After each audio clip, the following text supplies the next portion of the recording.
And here we are back with the fans. It was interesting because Rio and I were sitting over there watching them throughout the game, and slowly the Manchester City fans were slumping lower and lower in their chairs, and the Arsenal fans, who were enjoying this moment as well, were enjoying it as it went along. Look, Chris, let me come to you. You said before the game you might need your tin hat on today, claiming that Arsenal are going to get the win.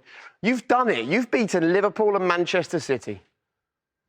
It was lovely. It was backs to the wall. It was brilliant because the way that they played was something that we haven't been used to at Arsenal. But what I loved as well was compact. It was a compact, the spaces between the defence and the midfield, very, very compact. I mean, it meant we pushed Man City out wide, very, very difficult for them to actually then get in behind. And David Luiz, I mean, he must have a headache right now. Mm-hmm.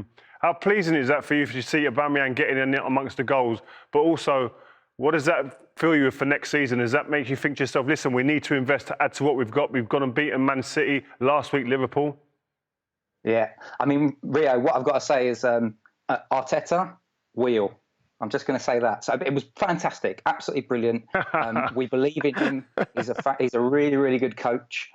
He knows what he's doing. He knows how to set a team up against the opposition, and the way in which he set us up against Liverpool and then Man City today. I think there'll be a few teams that will be taking a second look at Arsenal now, because it's not just one-off isolated games now. He's shown that he can do it on a more regular basis. So yeah, absolutely buzzing, mate. Mikel is at the wheel. And listen, just a quick one, Arsenal fans. Over the last few years since we've been on air with BT Sport, we've had to talk a lot about difficult times for you. And it is so nice to see you looking so happy, to feel that your club's going in the right direction. And there's a poignant one up there. Give Arteta money. Interesting, he's already talking about not having any money.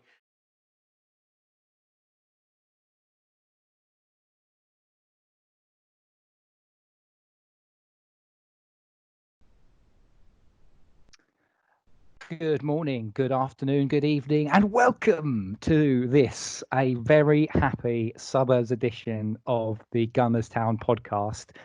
Steve Ofen, why is it a happy one? I have no idea. Why is it happy? I don't know. I think something may have happened at the weekend. Ben, what did you get up to at the weekend? Did you see anything, watch anything good on TV? I got sunburn. I did. I Nothing almost else got sunburn, and I got really, really drunk. Did you? Mm-hmm. How drunk? So drunk that I had to watch the game back again to believe, from the memory, that David Luiz was this defensive genius. I was like, no, I was just too drunk. Surely I got to watch this again. And he was. That is right, listener, wonderful listener or watcher, depending on whether or not you watch us on the YouTubes. I'm not sure why you would.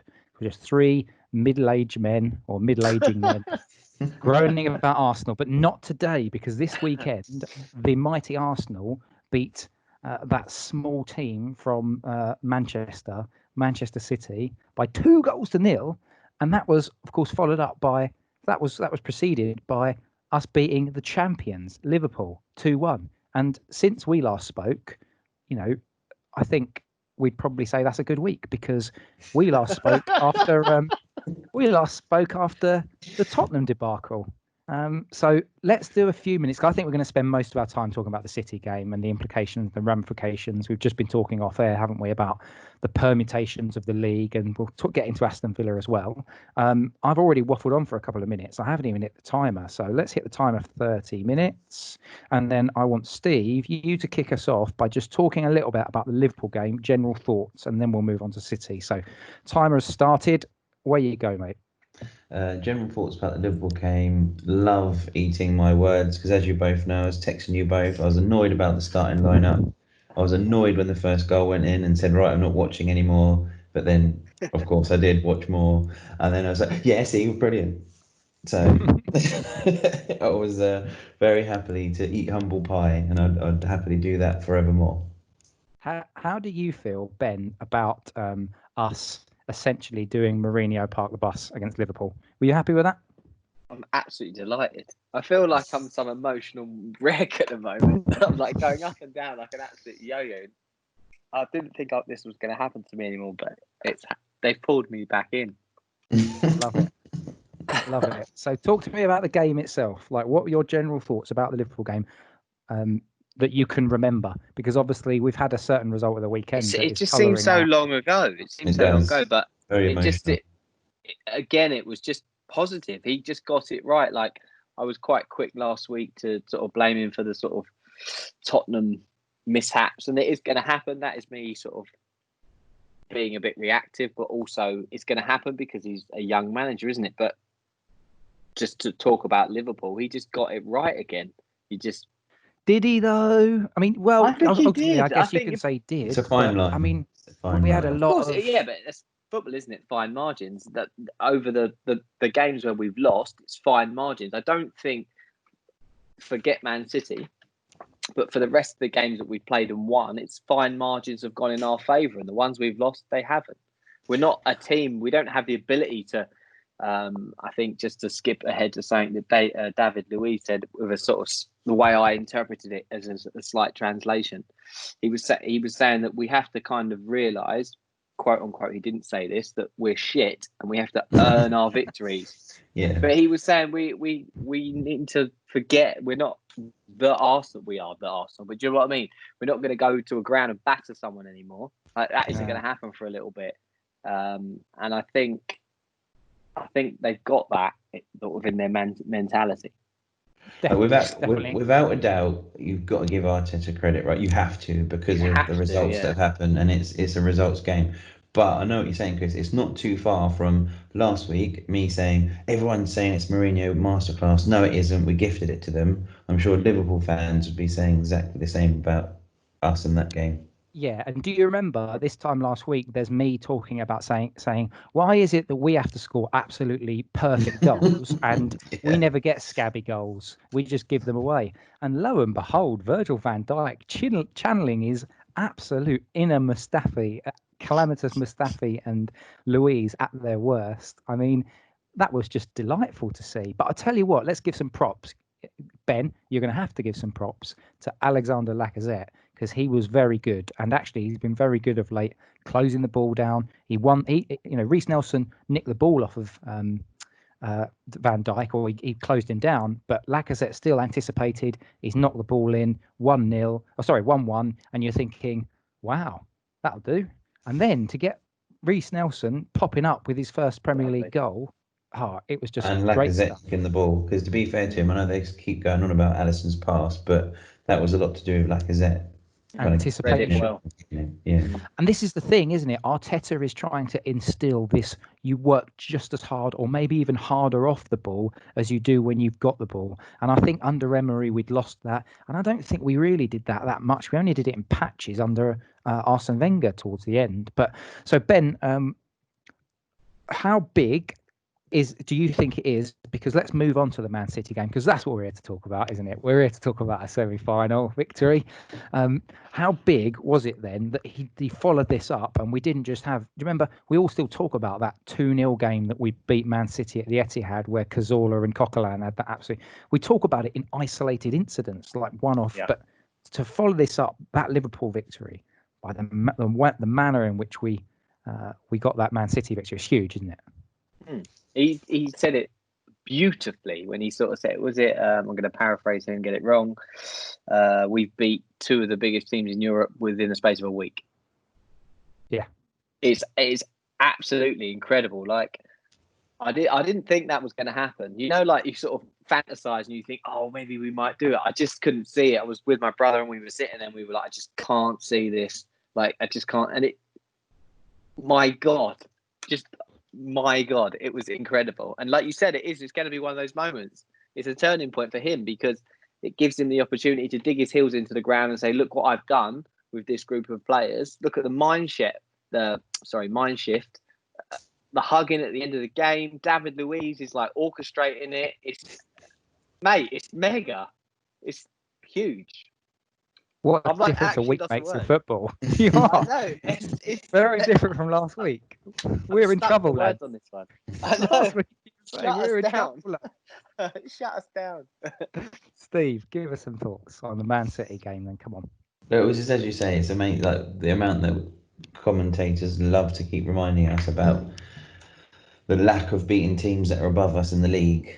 And then obviously when we went and beat Wolves, even that was like, all due respect to Wolves, I think they're actually a really good side, but you're like, yeah, but it is Wolves. I know they're above us, but it's Wolves. But then you go, okay, you lose to Tottenham, and it's like, here we go again. And then you go, Liverpool, bang, Man City, bosh. You're like, thank you very much. This is good. Isn't this just the most Arsenal thing ever, though? Like, Yeah. we go into this death run Yeah, it period really of is. games, and like we started off with Wolves, and I'm thinking to myself, do you know what? We might get 2 points, maybe 3 points if we get 3 draws or something like that. And we beat Wolves. We should have beat Leicester. And that Eddie Nketiah thing really wound me up. And do you know what? Actually, I didn't mention this in the blog, but I absolutely went into town on Twitter. Just going back to the Liverpool game for a second. The Trent Alexander-Arnold, identical situation to Nketiah. VAR doesn't look at it. So things like that have gone against us. And I'm like you guys. The Tottenham game as well just felt like it was against us. And then the Liverpool game was coming up on the horizon. I was thinking, this season, I'm not even going to bother watching the rest of it because by the time we get to Sunday or by the time we do this podcast, we'll have nothing to play for. That's absolutely not true now. Because we're now looking at these 2 games, like the maximum we can finish on is 59 points.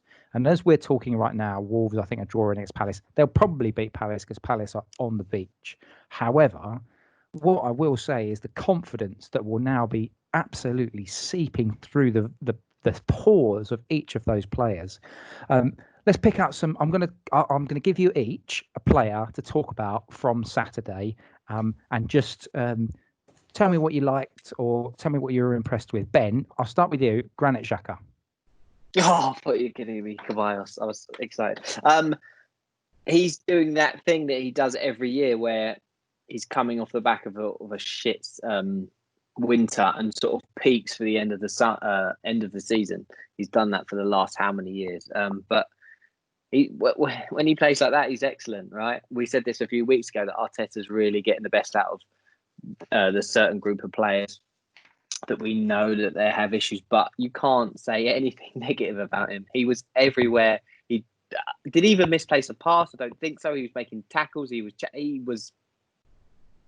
putting his body in the way when other players stopping made shot. mistakes. He was absolutely perfect. He was collecting the house keys off everyone. It wasn't just his house keys he was looking after. He had the entire team's house keys. Yep. Where's this going? And then he would. Oh, Xhaka, come on, mate. Come on. All right, Steve. They go in a bar, or I don't know. Steve. Family show. Come on. Kieran Tierney. Oh, I love him. I'm absolutely in love with this man. He's just, you'd speak to Celtic fans, you'd see some stuff. Obviously, I don't watch Scottish football all the time, but the stuff you'd see is just someone who just gives everything, exciting young prospect, and you're kind of happy. When you sign him, you think happy. We've got someone who's already had, I think it's more than 200 professional appearances at such a young age. I think he'd been Celtic and maybe even Scotland captain at such a young age. And you think, I just hope that he can transfer this to the Premier League. And then he comes in and he gets his injuries and he's in and he's out, and you're just like, and you hear him talk, he's like, this guy just needs a break. And now it's like left back, left wing back, centre back. He's just got it all covered, isn't he? He's just absolutely the ball for Aubameyang. It was just like, oh, What a ball! love Brilliant. it. The whole build-up, the 2 goals. Let's talk about the 2 goals then. We'll come back to players in a bit, actually. But let's talk about the first goal, the 18 passes. And I don't know about you guys, but I was watching that, and my brain didn't even click and connect about how good that goal was until it's in the back of the net and you actually can celebrate, because then they show the replay.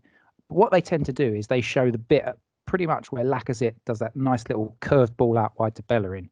And then Bellerin touches it to Pepe, who then comes inside, who has done that, I think, at least 3 or 4 times. He's whipped the ball into the back post this season.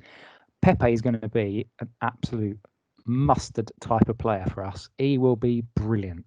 I'm fully expecting that we're going to see a very, very good, if not world-class player in him next season, and it's an adjustment period this season. But Pepe was all over the place. He was brilliant. And even with that goal, he's running the channel, the second goal. He runs the channel, connects the ball, keeps hold of the ball, knocks it to Tierney, knocks it over the top, Aubameyang's away. We haven't scored nearly enough of those goals this season, have we, Ben? No. What you said about Pepe, I think for me, what was more encouraging is this isn't taking away from his performance, but I think it was like a 7 out of 10, as in that he just did everything right. He made simple passes. He chased the ball. He tracked his men. He didn't do anything wrong. And I think we are going to see a bit more of that, if that makes sense, as opposed to sort of, because there was times where he was sort of running, and in my head, I'm going like, knock it and go, and he doesn't. He turns back and just lays it back. And after sort of 2 or 3 of those, you go, hang on a minute, he's been told to do that. He's not actively going what he was doing before, and that is what we're going to see, I think, in the coming months, even years, I think, because he is so good at keeping hold of the ball and just beating a man. And it's obviously, again, assuming it's like something that Pep instills in the City players, isn't it? It's beat the first man, open up the pitch. And I think you're going to see that with Pepe. He's going to get him to beat the first man, and then all of a sudden, bang, and he just makes people look silly for fun, doesn't he? Yeah, no, he's absolutely brilliant. Steve, one of the things that I noted when I was watching it on Saturday evening was how compact we were. So as a defender yourself, did it fill you with a little bit of excited wee inside your pants when you were seeing Arsenal be compact, spread the ball out wide, and then David Luiz nodding the ball away every 5 seconds? Yeah, well, Mustafi's still trying to give us a few heart attacks every now and then. No, but again, going back to the goal with the 18 passes, that first spell where we're just knocking it around under Emery, I would have been absolutely pooping my pants, because you can look at the players and you can see they are absolutely pooping their pants. No, and what are we doing? But it didn't look like that at all. They all looked completely comfortable, right? And it's the same players, so it is this mind set shift, that confidence that he seems to still, and that finish. Rolls-Royce footballer. How is that even possible?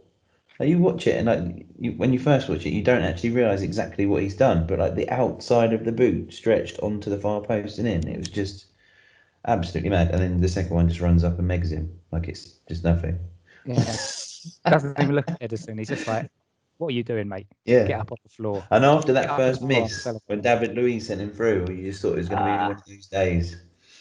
But he does that, though, doesn't he? Yeah, He does. yeah. He does miss what seemed gilt-edged chances, and I think what I really picked out when Arteta's been talking about it is he talks about committing players. So he talks about drawing opposition players to you, or going to players and leaving it to the absolute last possible moment to release it, because then you bring that player out of that opponent out of play, and that just didn't happen under Emery at all. Ben, I'm going to give you a minute or two to talk about Ceballos, if you like.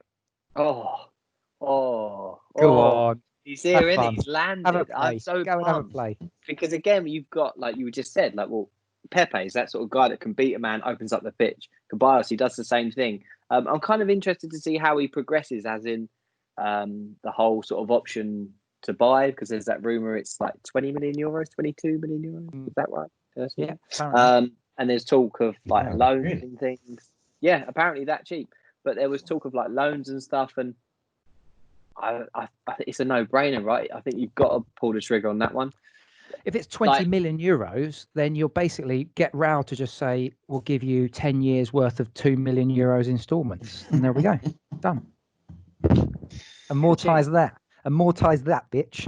Yeah, no, but I think he's excellent. I'm kind of waiting to see if he's kind of got any, like, the final ball. He seems to sort of be playing deep and sort of, because I wonder how we're going to sort of shape up, and I'm kind of thinking bigger picture on him. But I think he's been absolutely excellent. I'm delighted, because I was so excited when we signed him in like the summer. I love players like that. And for whatever reason, we don't know, but it just didn't happen, did it? And I was thinking, oh man, this has been an absolute disaster. And it's just nice to see he's got like the grit, hasn't he? He's obviously got the skill and the talent, but it's nice that he's got a bit of passion. I love it.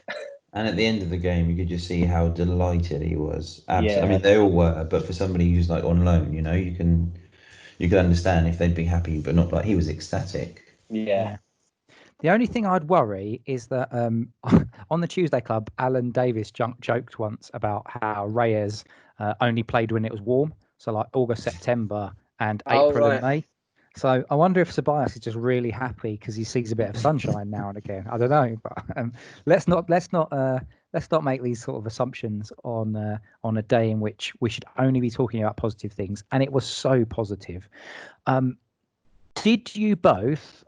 I'll start with Steve. Did you both feel just as nervous because City still created chances, didn't they? You know, De Bruyne shot just wide. Sterling probably should have hit the target, just dragged the ball wide. Did you feel as nervous when the second goal went in for the last 20 minutes? Because I was still cacking myself, even when, like, I got my phone out when it was like 90 minutes. And literally, when they said like 7 minutes of injury time, I was like, I'm hitting a timer there, so I can just stare at it.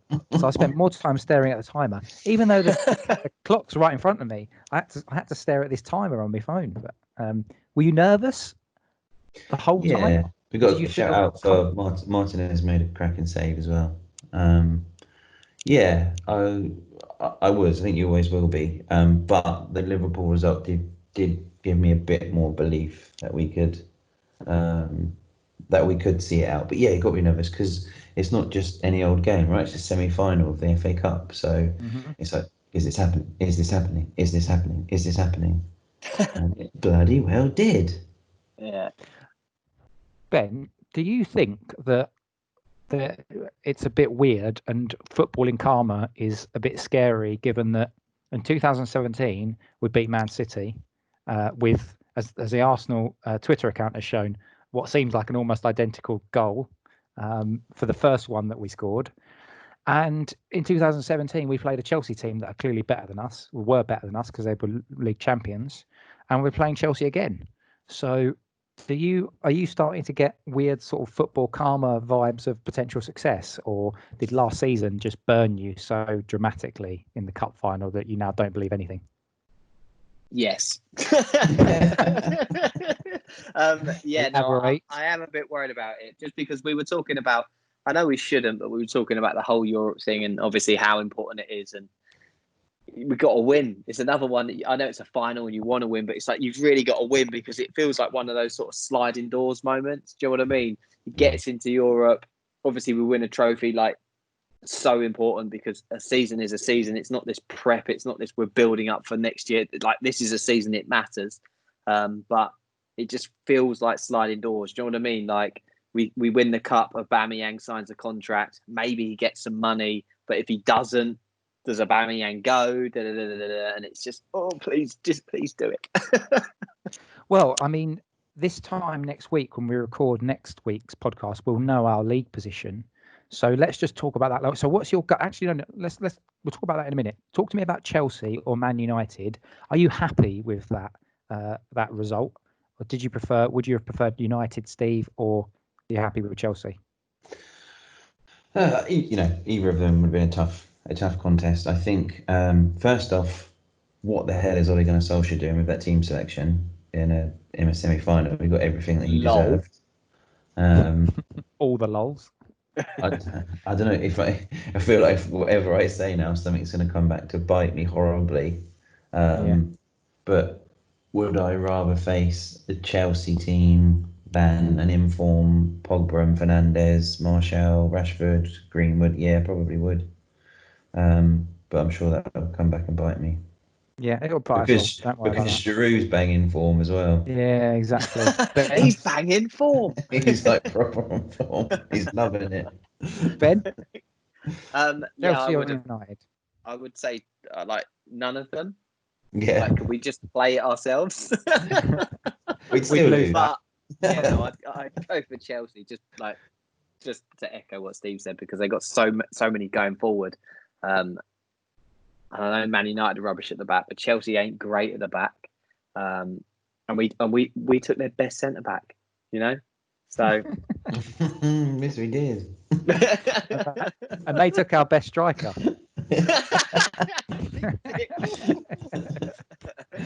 Who has a habit of scoring against us and did so in the last cup final where we absolutely got battered. But the difference is they don't have an Eden Hazard.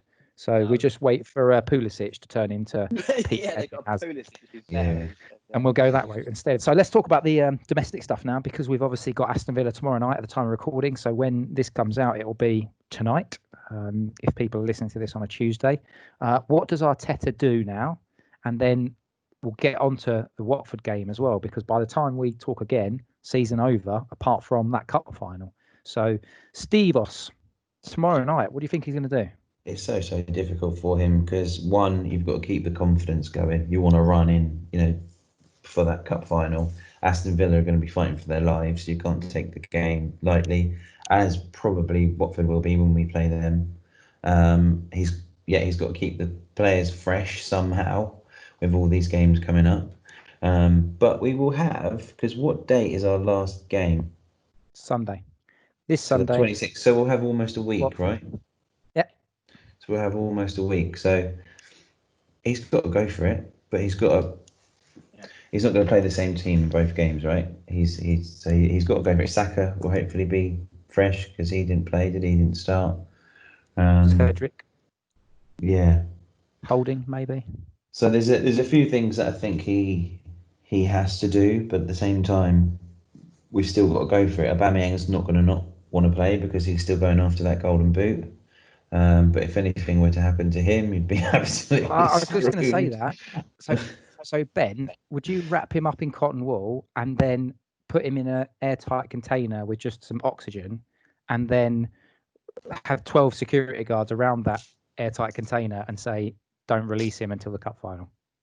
Put him in that canister that we've got Bergkamp's body in underneath the Emirates. The canister that Santi Cazorla magically appeared from when he signed for put him in there. Yeah. No, I go with what Steve says. I think obviously there's naturally going to be some changes, as in like Saka's going to come in. I'd take Bellerin out. Holding comes in, but no, I think you've got to just play them. I think that one of our biggest problems and my biggest bugbear is that we don't seem to win the simple yet important game. I think if you look back at our history, that there's always been a game like, say, the Tottenham game, for example. I know it's a tricky, but you win that, it takes the pressure on the other, takes the pressure off the other game. Sorry, whereas we win this game and then we see where we are, because the next game might be irrelevant, right? Like it could be at like we might not be able to get 7th, and then it's like, well, we'll rest for the final, as opposed to mess about here, then having to put pressure on the game before a final isn't ideal. So I would win, lol, and then see where we are. Yeah, it's a very difficult one, isn't it, as a manager, because he's looking. The last thing that you want is to derail any momentum. And if you think how sky high the team are feeling right now after beating Liverpool and beating Man City, if you then beat Aston Villa and you then go and beat Watford, 4 wins on the trot, good victories, we'll finish on 59 points. You know, who knows? Maybe the gods smile on us and we're actually in 7th anyway, and so the Wolves European stuff doesn't matter. Yeah, well. That was always going to happen, really, wasn't it? But I think momentum is a really big thing. So he cannot just completely fudge this game. But I do think he's going to rotate. I think you're right. I think Cedric will come in. I think Holding might come in. I think, maybe Maitland-Niles comes in. Maybe Saka plays further forward. Maybe Willock's in the team. Maybe you've got Torreira. You've got Nketiah to come back in. Reece Nelson. So I do think there'll be quite a few changes. And then I think with a week to go, if you beat Aston Villa, with a week to go, if Wolves are going to win tonight, they're on 56 points. They can get to 59 points. They can get to 50. Sorry, Wolves are on 59 points if they win tonight. Then Chelsea play them. If Chelsea are doing us some favours on the last game of the season, we're within 3 points of Wolves. Then we play Watford, and that's a real opportunity for us to draw level on them. I haven't looked at the table and the goal difference or anything like that, but I would hope that stands us with a good shout of, scraping it. But we're talking about scraping 7th, and it's depressing. But they're currently at 4 least goals on the better upside. off than us. Yeah, so that's not really that's not very helpful, is it? No. So it would need to be an absolute. But if they lose and then we win 2 games, let's say they lose 1-0, that makes it 3 goals. If we win 2 games, as long as you score more than 1 in each game. Yeah, true.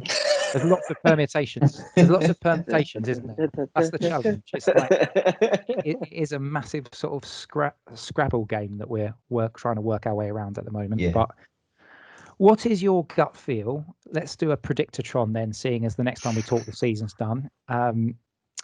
Ben, I'll start with you. What do you think is going to happen in the next 2 games? What do you think we'll finish on points, and where does we finish in the league? I think we win them both. So that's 59 points. Final position? 8.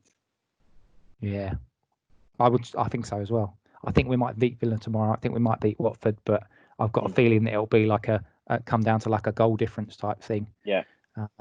Equal on points or something like Because that. Chelsea are going to need to beat Wolves, I think.